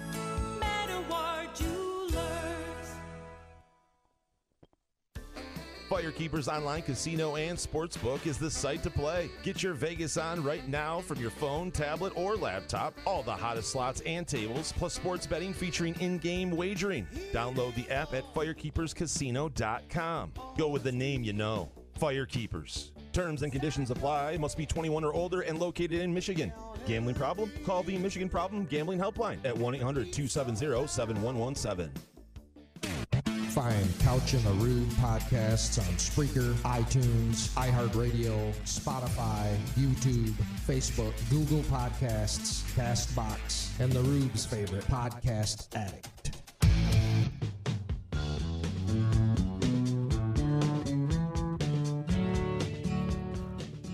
Couch in the Rube, our Sunday night show, brought to you by our friends at Muskox Flannels. Muskox has bundles, so if you want like a Muskox t-shirt, hat, flannel, all for one great price, saving as much as $50. Go to gomuskox.com/caw-caw. That'll take you straight to their bundles page, And the deal there, you can't do the $15 off deal for the Caw 15 with the bundles, but the savings is so great you don't need it. Some really cool offerings there. Lots of ways to bundle flannels, T-shirts, hats, some cool stuff. Again, gomuskox.com/caw will take you right to the Muskox. gomuskox.com/caw will take you right to the flannel bundles. Kurt Wisniewski next. Number 1, the Max documentary, BS High, is insane. I feel terrible for those kids. 2, Groovy Donuts ice cream sandwiches are going to be a reality. And 3, MSU 38, CMU 14. 38-14 is a very reasonable score for this matchup. 38's a lot of points. That's probably a good sign for Michigan State. Like I don't sense that CMU is going to be a great team this year. And I think they're also a team that has a quarterback that with some, can move a little bit, but I don't know if they have the passing attack to really threaten Michigan State. It's not a bad matchup. He can move his feet though. Yeah, but if you're not scared of them throwing the ball and you've got a decent defensive line, like there's a recipe for these sort of upsets, and I don't think it's it. Like you need a little bit, you need some zip in the passing game. Andrew Gauthier. First of all, have you seen BS High yet? No, I haven't either. I haven't had to give it a look. I've heard a lot on Twitter today about it. It's great. And also, Groovy Donuts ice cream sandwiches are going to be a reality. If there is a God, yes. Like I don't know what you know that I don't know, but let's hope that happens. I mean, we know the owners, so that's true. We know more than he knows, I would think. Maybe not. Anyway, Andrew, speaking of Groovy Donuts, Andrew Gauthier. Number 1, Tucker's NIL comments will be leveraged for or against him based on the results of the season. 2, we didn't learn anything from this Lions preseason. 3, America is about to start watching a whole lot of reruns in a few months. And bonus, Victor Hovland is winning at least one major next year and will win 4 points for Europe in this year's Ryder Cup. A lot of people high on Victor Hovland after this weekend. Well, yeah. Yeah. Won the FedEx Cup by how many? 5 strokes? It's going to suck in a little while. If a lot of our favorite shows aren't going to be back this fall, are going to be way delayed with the writers' strike and everything that's going on. It's going to suck. There's no question about it. Luckily, live sports will be around, and this show. Speaking of suck, my Scotty Scheffler pick for the. He started 10 under, and he finished at 11 under, which means he only gained 1 stroke in 4 days. So I'm golf death. I'm a walking fade. Thankfully, the season's over. Yeah, no, that's. Thank God the bet. Yeah. No. Sorry, my brain just freezes sometimes. You're okay. Couldn't remember his name. Grob next. Number 1, if the Spartans go 6-6, then MSU is failing. 2, Ken Talley will be the best portal guy not named Nathan Carter or Jaron Manningham. 3, Tuck Cummins feels like Bobby Williams going. Tired of players being blamed. Coaches must step up. So, if the Spartans go 6-6, MSU isn't necessarily failing. I think that's too much to say. It may not be what people want this year, but I just don't think 6-6 on its own is not definitely a momentum killer. It definitely doesn't mean the program's not heading in the right direction. 6-6 can look a lot of different ways. It's true. Like 6-6, you beat Michigan, people are happy. Or 6-6, and you play well and competitive against Ohio State on the road. But then that's what we are. That's what you're just like, okay, we're rooting to beat Michigan, and that's our national championship. Well, that's a terrible mentality. That's who they're going to be this year. I just don't see them being. I mean, that's just where the I don't see why is. it's a problem to go. Oh man, it's kind of failing. I don't see why there's a problem with just saying that. Currently, as it stands, it would be failing if it's 6-6. You can't just shucks it and go next year. You're allowed to complain about it. Uper Carl next. Number 1, we should be concerned that only 6 starters are Mel Tucker High School recruits versus for the same years 21 and 22, Ohio State having 11, Penn State 10, Michigan 8, and Maryland 6. 2, surprisingly, 10 starters are D'Antonio recruits, ranking second behind only Iowa, which has 12 players recruited in the classes of 2020, 19, and 18. And 3, the cupboard wasn't bare. Yeah, I think it was a little more. It was fairly bare. I think some of the fact that it is an interesting numbers you brought here, Uper Carl. I mean that's good data, and the idea that of the same years, the 2021 and 22 classes, Ohio State already has 11 projected starters, Penn State 10, Michigan 8, and that Michigan State only has 6. And so that is interesting and something to note. But again, those are still freshmen, sophomores, and really the classes that matter for Tucker are 22 and 23. He'll tell you his 2021 class, the Zoom babies, hasn't worked out. There weren't that many of them. And I think 22 and 23 are the first 2 classes you're really, really going to evaluate them on. And then next year's class is a pivotal class too, and as those guys grow into the program. Mojo Jojo next. Number 1, bummer to see MSU is coming up second so consistently for the big fish in the recruiting world, given last year's performance and how we expected it this year to go. Guessing this trend continues on the 5 stars and some 4 stars. 2, the Big Ten still should get Cal or Stanford. I get the TV market argument, Graham, but this is a great rivalry between 2 schools who will always be academically relevant with deep pockets and connected alums. And selfishly would be great to have MSU nearby for a game on occasion. 3, spending a few weeks in Michigan in the fall for the first time in years. Can't wait to bite into an apple, cider donut, and see some leaves and listen to Graham's Pure Michigan ads. Tim Allen ain't got nothing. Is this like your burner account? Tim Allen ain't got nothing on that baritone. Bonus. Graham, did anyone write about the first down rule change? Was pretty surprised by it during the Notre Dame game yesterday. Yeah, there was some stuff, I listened to some podcasts that got into it a little bit. There were some stories, but I think people had sort of forgotten that it was coming. And then all of a sudden it was like, oh, this feels a little different.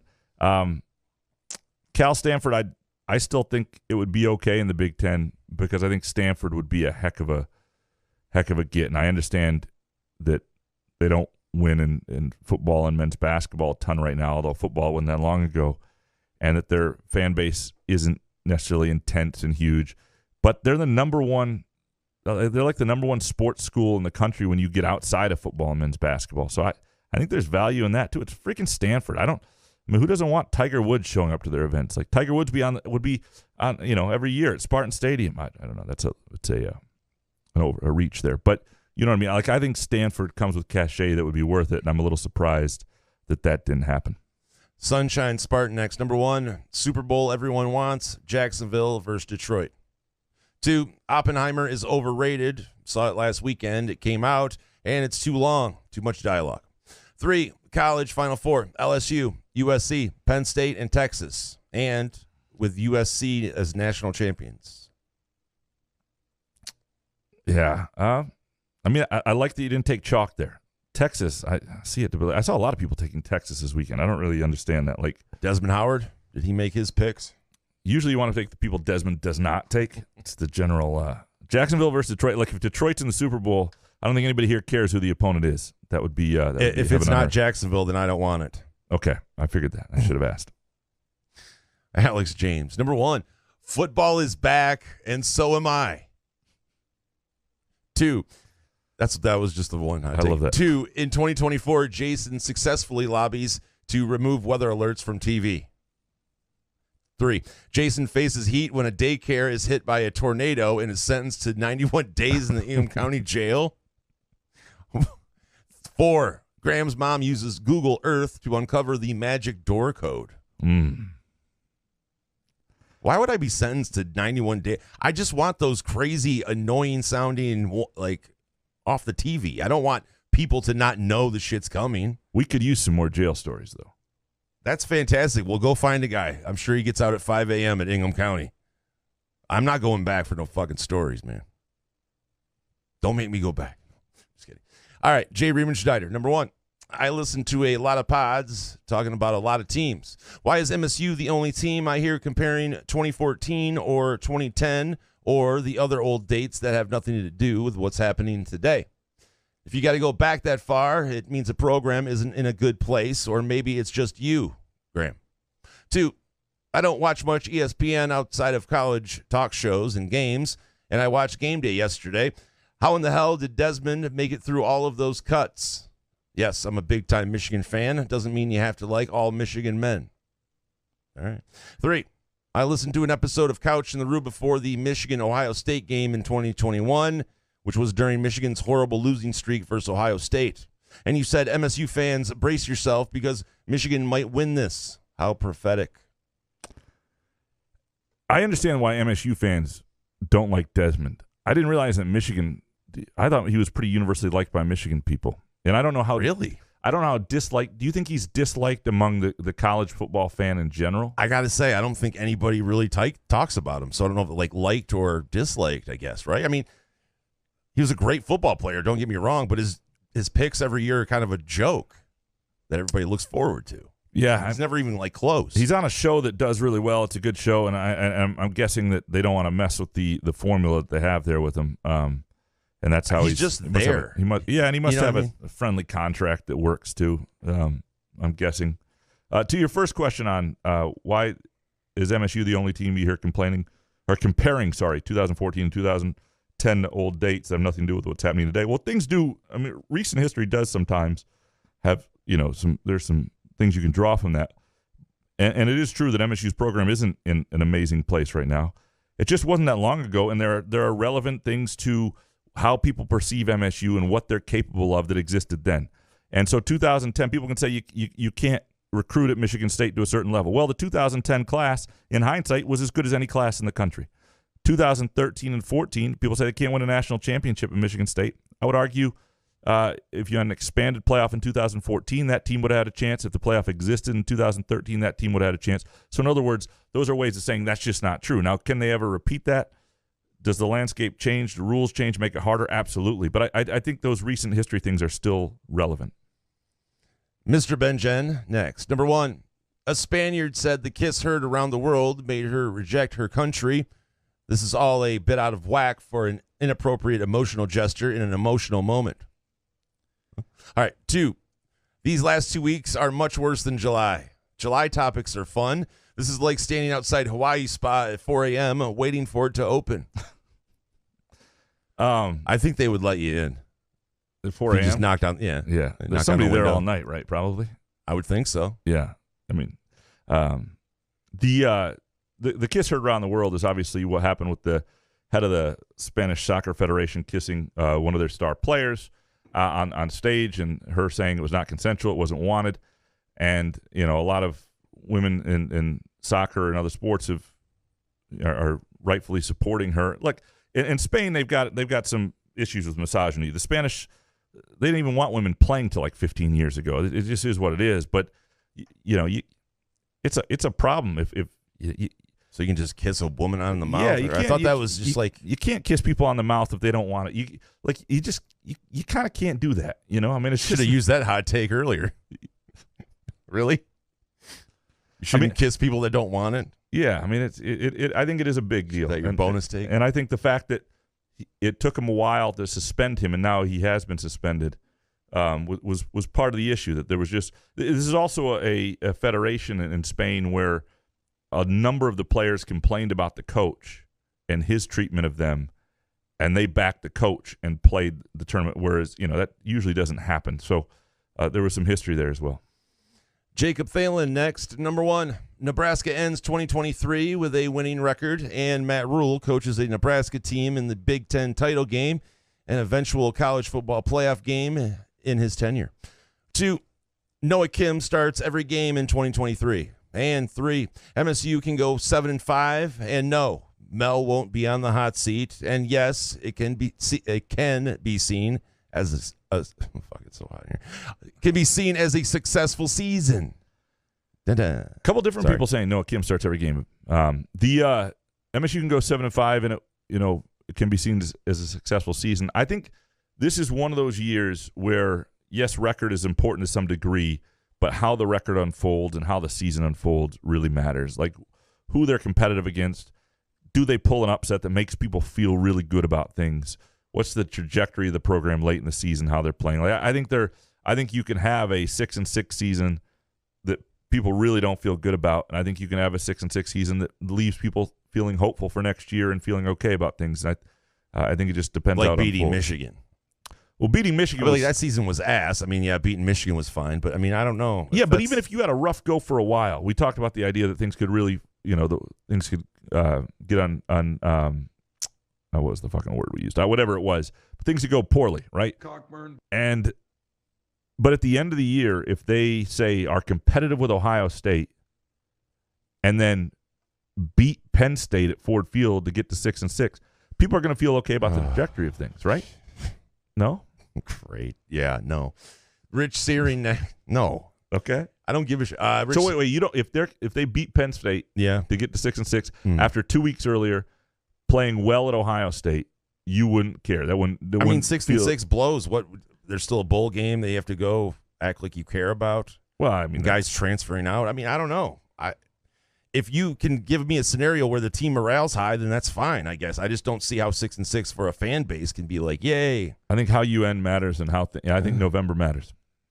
Then we shouldn't pay our coach $90 million if that's the mentality. Well, there is an argument that the approach was not the right approach. However, all of this still goes back to like Saban. I mean, they paid Mel Tucker because they thought they had struck gold, and time will tell whether that's correct or not. But ultimately, they feared losing him. Whether there was a market for him or not, I don't actually know.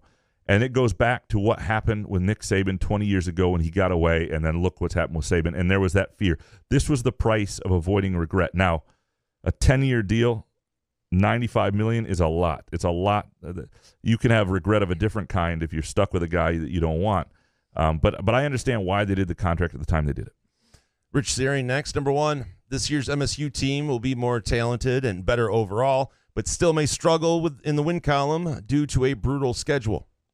2, Ryan Day will be fired after his 3rd straight loss to Michigan. 3, Penn State will give us all high expectations, but the James Franklin factor will negate it again. Ryan Day fired would be something. I mean, his record is incredible, but Herb, come back. They're not bringing him Urban back. Meyer. They're not bringing him back. Well, no, listen, he did a documentary that painted him in such a great light. I mean, why wouldn't anybody hire him again, right? All these guys. Listen, Graham, all you have to do is watch the documentary and see how great Herb was. I mean, if you and I did a documentary about ourselves, you know how well we would paint ourselves to be? It would be incredible. We'd show only the best. I don't know if there's a more unlikable person than Urban Meyer, though. He's up there. I mean, damn. Just when you're like, I like him as a football. I would be excited because I know we were going to win something if he was my other than a pro team. But it was Tommy, what's his name, who's the former Auburn coach, is in the Senate. He's pretty unlikable. Yeah. Tuberville. Oh, yeah. Jesus. Matt Boone. Number 1, MSU will lose a recruit because of David Stone. 2, Sam Hartman will break single-season records at Notre Dame. 3, by the end of the Washington game, Noah Kim and Noah Him will be a trending thing in sports. Bonus, I will never get those gift cards for my hot takes a while back. Matt, I will make sure that is on their way this week to you. I apologize if I've missed you on that.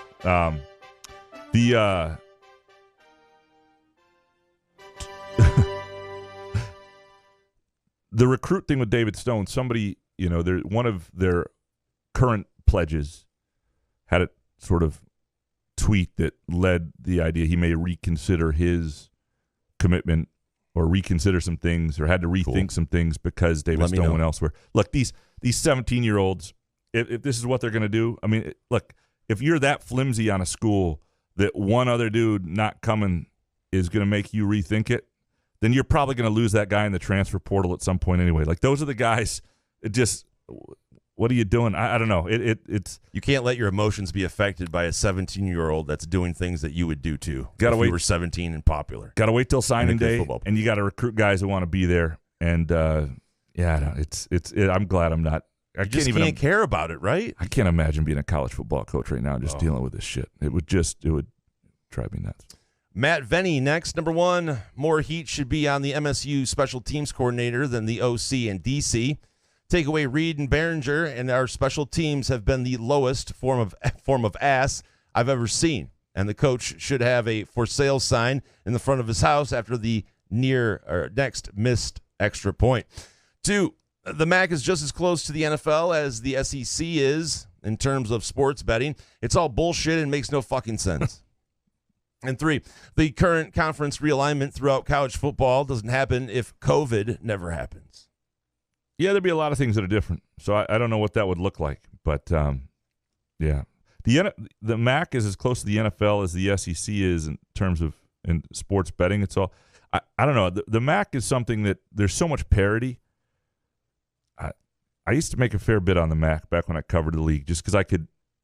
You just know more. The thing about the MAC is not as many people are paying attention, so you got a better chance to know something that Vegas doesn't. Whereas with the NFL and the SEC and the Big Ten, Vegas knows everything. Well, they don't know about the clock not stopping. Apparently not. That too. That's a good point. Next one from Pat Caverly. Next, number 1, Penny Sewell, St. Brown, and Hutchinson all enter the Hall of Fame. 2, Lions 31, Chiefs 27. And 3, the Tigers trade Baez for a bag of dog shit this winter. MLB experts immediately declared Detroit the winner of the trade. I think any way you unload them, they got dog shit. Yeah, I think any way you unload them, you win. It's impossible. It probably ain't is. happening. Let me ask you this: if he was batting 9th though and playing shortstop, could you deal with him? I mean, I have to. He's not going anywhere, right. So I have to say yes. Build your roster so that he's your 9th hitter, and you deal with it. Yeah. Then every other game he makes a play, and Shep gets hard, and then we go, oh, Javi Baez ain't bad. Scott going next. Number 1, I'm sure Peyton Thorne knew the job wasn't going to be just given to him, but that doesn't mean Tucker didn't owe him more respect in how that all came down. Not what I would want in a head coach. It's simply a lack of respect. 2, the Big Ten should change its name. As a 57-year-old lifelong sports fan, it used to mean something to me. Now it's just greed, and it's ruining college sports. 3, the Lions break the mold and upset the Chiefs on the road in week 1. If this team is for real, they will show up. I got to say, it will be fun to do a show like the day after the Lions beat the Chiefs. That would be a festive atmosphere. Why? It's game 1. Will you have perspective if they win? Will you well, keep it all depends on how they win. There's different ways you can gauge a win. I like donuts. If they win by 7 points, where do you gauge that? Seriously, I cannot imagine you keeping decent level head if they win. Absolutely not. Yeah. No, I'm ready. Listen, man, I'm a Lions fan. I understand. I'm just ready for whatever happens. Yeah, devastation or whatever. Some fun here and there. Couch on fire. Number 1. The Tigers will sign at least 2 quality free agents and end at least 500 next season. 2, MSU recruiting will freak out even the most diehard Tucker fans. Close isn't going to cut it. And 3, Michigan basketball will be more competitive than MSU fans thought it would be a few months ago. So the thing about recruiting, and it's just so different even now than back in the day when like Randy Kinder chose Notre Dame over Michigan State. Like that was a big deal, but nobody was like, it's, screw Perlis, or maybe they did. I don't know. It feels like only one person gets these guys, and everybody wants them. So while it's frustrating if you're finishing 2nd and 3rd a lot, the fact that you're in the mix for these guys is not a bad deal. You've got to create enough momentum in an atmosphere that allows you to land some of them. If these are the guys you want to go after and you want to play at that level with the 5-star dudes and whatnot, mostly, that's where the season matters a little bit, is building momentum to not where fans see it as momentum, to where 17-year-olds see it as momentum and think the program's headed in the right direction. Treese with her weekend high notes. 1, late night snacks at other people's homes are surprisingly awesome. Who knew raisins were so good? It was your dad's place. 2, country reggae should not be a new genre. Interesting. And 3, Brian Urlacher looks much sexier bald. Wait, does he have hair now? What did he? Is this what happens when you get married? Like your wife just talks about other dudes constantly? Like the Twitter question shows, she picked 5 when you just had your one free pass, and she's got like 5. Right. Is that what happens when you get married? Maybe it's time for you to streak at Spartan Stadium. Remind her what the goods look like. I can't even like Carmen Electra's freaking Instagram post without hearing about it. No. Does Brian Urlacher have hair again? He's got a piece. Okay, that's he was promoting. They have billboards everywhere in Illinois, like on the highway. I don't even know what country reggae sounds like. That's Dude, it was fucking terrible. Was it a live band playing, or what was it? No, it was on a live band. Yeah, we had a live band in the house. No, I'm talking about. I didn't know at the Wisconsin, cornhole festival. I thought. I wish that shit was in person. I would be all into it, but it was just on old Alexa there. Gotcha. Lobster Puncher next. Number 1. Nathan Carter has more rushing yards than Blake Corum in 2023. 2, whichever quarterback ends up starting for MSU will be a top 4 QB in the conference. 3, within the next 5 years, Graham, so fed up with the state of NCAA football, will move to the UK and start a blog covering football.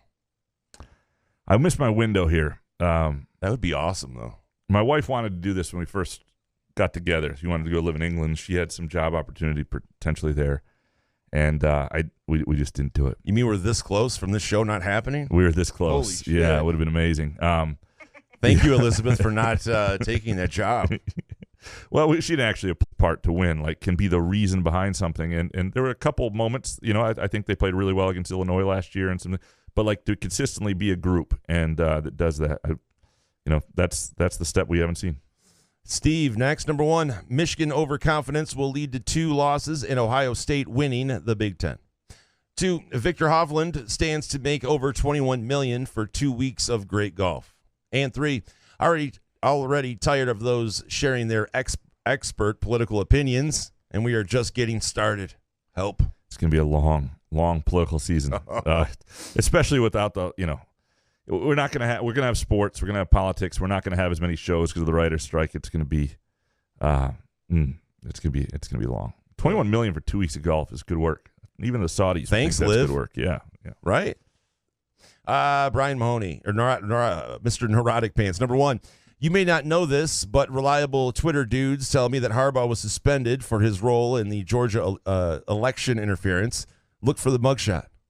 2, MSU better move Central's defensive line 10 yards each play, or I'll retract my fake NIL donations. Or can we join the MAC? 3, still waiting for the Hondo Harbaugh sleepover.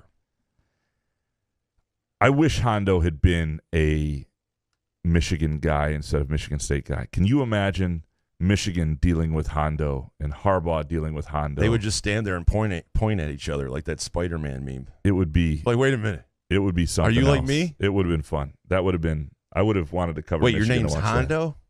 Oh. Your kid's Duffy? Jesus. That would have been incredible. Just incredible. Kick his ass before he gets to school. Brian Mahoney, number 1, if they are going to have a week 0, there needs to be at least 2 marquee games. 1 on Saturday and 1 Sunday. This weekend stunk. 2, MSU with the depth in the front 7 will have a top 3 run defense in the Big Ten. So, I mean, I agree. I just don't know if you can get teams to do it, though. I mean, why? What? The marquee game in week 0 to start early to have a game. Do you want this money? Well, I guess there's gotta play. Yeah, but I don't think they get extra money. I don't know. It's I get why people want it. I just by next week we're okay with it. It's just that the game sucked ass. If Navy Notre Dame was competitive, I don't know. No doubt. And like even last year, Northwestern, Nebraska, both teams wound up being horrible, but was interesting at the time. Like right? this, like someone said earlier, it's like torture. This is like really before football starts, and we're just trying to Jones for anything. And then when all the games are asked, we want good games. Like I feel like this is our worst show because we're all at the point now where, like, if this is it, I thought the show was great so really? far. Okay, well, I think I take that back. I just thought I don't remember much of it. It just feels like in July, you're in this natural point where there's nothing going on and you're having fun. No, and now we're just like ready for everything. And like the next time we do a hot take show, we'll be reacting to a Michigan State football game, and that'll be nice. That'll be something to actually talk about. Now there's a tease. Yeah. Tucker Tarleson next. Number 1, Taylor Swift coming to Ford Field 2 times in 4 months is crazy and unnecessary. 2, I'm determined to try every coney within a square mile of my new place in Detroit. So far, the best are Mama's and Geneva's Burgers. 3, Graham says living in Lansing is best, but in Detroit, I will never run out of places to eat. So if you're actually in Detroit, I don't fault you. Like I think Detroit is pretty cool. Suburban Detroit, I don't love. It's just construction. It's sprawl. Too many white people. But it just takes forever to get anywhere. You might as well live in Lansing, where life's easier, and it's only like 20 minutes more to get to Detroit than it is from anywhere in suburban Detroit to anywhere else in suburban Detroit. It's just not a whole lot of appeal to me. That's just me, a personal opinion. Why would Taylor Swift come back? That's kind of weird. Sells it out, makes money. Well, I understand though, but I mean, all right. Woke Couch next. How much has the Couch in the Rube listenership deceased Decreased. Oh, boy, that's a whole different meaning there. How many people have died? Decreased over the past 12 months. What do you attribute this to, other than the unreliable timing of the episodes? The listenership is not decreased. It hasn't. It's been a steady rise. I'll tell you. And we appreciate that. Thanks for working with our schedule. Yeah. I mean, it is, now that we do this at night, we're just going to have more conflicts here and there. But we come in here and have fun. It's not like we don't want to do this show. Yeah. Well, sometimes. Hans Jurgens. Number 1, I lost my life savings on week 0. 2, why do I have a feeling CMU will jump out to an early lead against us? Hashtag PTSD. 3, read Jimmy Johnson's book. Forgot Eddie Murray was the Cowboys kicker in Super Bowl XXVIII. Eddie Murray is no Karl Malone. What is XXVIII? 25, 6, 7, 8, 28, Super Bowl 28. Well done. It was more fun to say XX. Yeah. Waverly algebra. Don't blame them. Don't bet on week 0. Week 1 is hard enough. Don't listen to this shit. He didn't lose his life savings. That's really whatever. Bet week 0 if you want. Football's back. And lastly, the Hawk. Jake Hawkins. Number 1, Graham, great piece on the interview with Mel Tucker and the future of MSU football. Still trying to figure it out, but glad that you for going on the 5-star zone with Rico Beard for explaining it further. That's his podcast. You're right about it, right about it. Fans, alumni, and donors don't donate, then no complaints. 2, in all the years that I've watched NASCAR, I've never seen more violent crash that caused a car to flip at least 10 times over. That's what happened to Ryan Preece's on Saturday night in the Coke Zero 400. Glad that he was able to get out of the car safely and that he's okay. 3, last Thursday's storms were some of the worst I've ever seen. High wind gusts, hail, warnings saying seek shelter, and sirens going off. And as I'm writing this, my place still doesn't have power after losing it Thursday night at 8:30 p.m. Bonus. I swear I searched X or Twitter for Couch in the Roof post about last week's question show last Wednesday afternoon, but I didn't see it. I thought it was going to be Thursday, but didn't see the post till late Wednesday night. I had some questions in mind. What the fuck? What the fuck, X? What the fuck, X? Yeah. We apologize. And, yeah, it's not as, and more and more people, too, have asked, and we're willing to do this. It's pretty easy to do that. You can respond on Facebook or email. And, if you just get in the habit, too, if you got questions on Wednesday, you send them to, even before I put the tweet out, you email me. We'll get them in, and that's a good way, or you Facebook us, or however you want to DM me, whatever it is. A lot of people DM me who don't want their actual, they use Twitter for work and don't want their crazy tweets out there for the world to see.